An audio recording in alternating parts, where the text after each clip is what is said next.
Let me start today standard 10th Marathi subject chapter first. तू बुद्धि दे. तू बुद्धि दे मतलब आप हमें बुद्धि दो. प्रसिद्ध कवी, गीतकार, स्तंभलेख, नाटककार, कथा, पटकथा आणि संवाद लेखन मराठी चित्रपटांसाठी त्यांनी लिहिलेली गीते अतिशय लोकप्रिय आहेत. किसने लिखा हुआ है? ये गुरु ठाकुर. किसने लिखा है? गुरु ठाकुर ने लिखा है. और इनकी लिखी हुई सारी कविताएं सब कुछ बहुत ही प्रिय होती हैं. नटरंग अंग बाई अरेच्या, घर दोघांचे, टाइमपास, डॉक्टर प्रकाश बाबा आमटे यासारखे अनेक प्रसिद्ध चित्रपटांसाठी त्यांनी गीत लेखन केले आहे. ऐसे बहुत सारे चीजों के लिए उन्होंने गीत लेखन किया है. उत्कृष्ट सर्वोत्कृष्ट गीतकार म्हणून त्यांना 2009 साली कला गौरव पुरस्कार व सन 2010 साली झी गौरव पुरस्कार यांनी सन्मानित करण्यात आले आहे. प्रस्तुत प्रार्थनेत सन्मार्ग, सन्मती आणि सत्संगती यांचे महत्व कवीने अधोरेखित केले आहे. मतलब पूरे प्रार्थना में, पूरे कविता में अच्छा मार्ग, सही संगत और सही चीजों के बारे में कवी ने बताया है.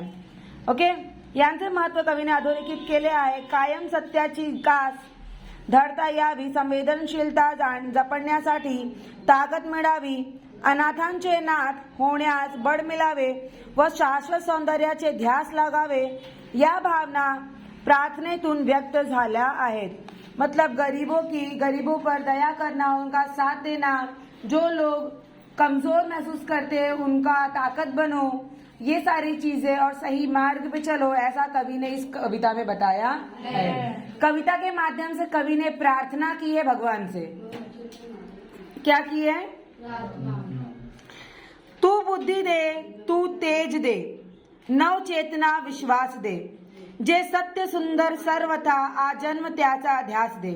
तुम्ही हमें बुद्धि दो, मतलब आप ही बुद्धि दो, आप ही हमें प्रकाश दो, नई चेतना दो, नई विश्वास दो, और जो हमारे पूरे जन्म जन्मों तक हमारे साथ रहे ऐसा हमें ध्यास दो, ऐसी लग्न दो. हरवले आभाळ ज्यांचे हो त्यांच्या शोभती, जिसका आकाश खो गया हो, आकाश मतलब छत्र छाया, घर, उनके साथ सापडे न वाट ज्यांना हो त्यांचा सारथी, जिसको रास्ता न मिले उसके आप सारथी बनो, उसका साथ दो, उसको रास्ता दिखाओ. साधना करीती तुझी नित्य तव सहवास दे, आपकी हमेशा, हे प्रभु आपका हमेशा गुणगान गाऊं ऐसा मुझे ध्यान दो. जणाव्या दुर्बलांच्या दुःख आणि वेदना, तेवत्या राहो सदा रंध्रातुनी संवेदना. जो लोग कमजोर होते हैं उनके दुख को समझूं मैं, उनका साथ दूं मैं. दमनातला रुधिरास या खल भेदण्याचा आस दे, सामर्थ्य या शब्दांश आणि अर्थ या जगण्यास दे. जो शब्द मैं बोल रहा हूँ उनको सामर्थ्य दीजिए, मतलब सिर्फ बोलने के लिए नहीं, वैसा मैं करके भी दिखाऊं. सन्मार्ग आणि सन्मति लाभो सदा सत्संगती, सही मार्ग, सही संगत और सही दिशा हमें दिखाइए. राइट.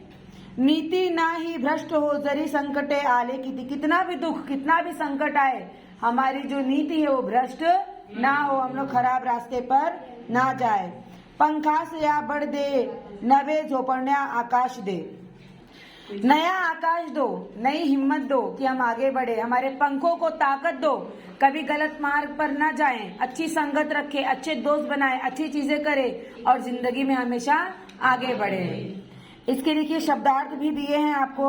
नव चेतना, नव चैतन्य, सर्वथा, सदैव, हमेशा, आजन्म, पूरे जन्म भर, सारथी, मार्ग, रास्ता, दिशा दाखवणारा, रंध्र, छिद्र, रुधिर, रक्त मतलब खून, खल, दुष्ट, नीती, सदाचाराचा नियम. Clear everyone? Yes, ma'am. Okay.